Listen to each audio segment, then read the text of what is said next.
So we're starting with electrochemistry. See, if you analyze the word electrochemistry, electro comes from electricity, chemistry related to chemical reactions, that is chemistry. So write down electrochemistry deals with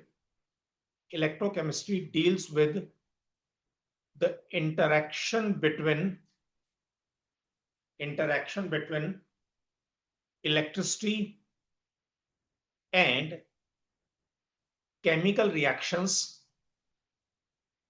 electricity and chemical reactions, which is of two types. This interaction is of two types. Number one, in an electrochemical cell, for example, a Daniell cell, Can you repeat from Inan? for example, then I'll repeat. Number one, in an electrochemical cell, for example, Daniell cell, DANIEL, Daniell cell is spontaneous redox reaction takes place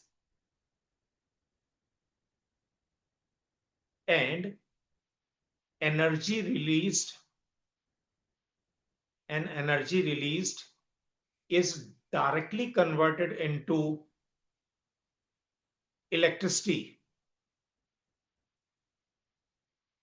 Sir, energy released during the reaction is directly converted into electricity.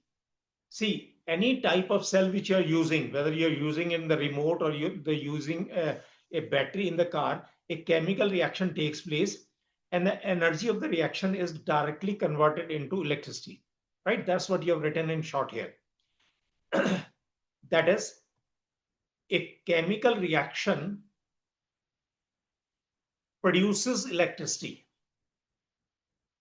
A chemical reaction produces electricity. This is one type of interaction. Number two. Now, second type of interaction is in which electricity will be consumed, will not be produced, rather it will be consumed, and then only the reaction will take place, right? So write down number two. During electrolysis, a non-spontaneous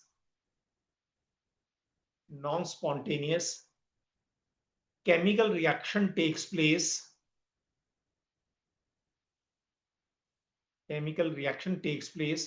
when electricity is passed through chemicals.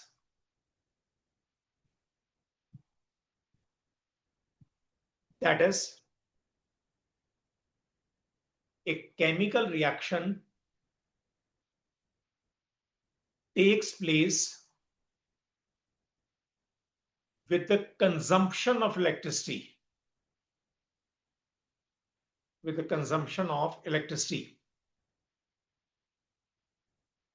It is used to prepare some important chemicals like NaOH, fluorine, many metals. Many metals are obtained by electrolytic refining, metals, etc.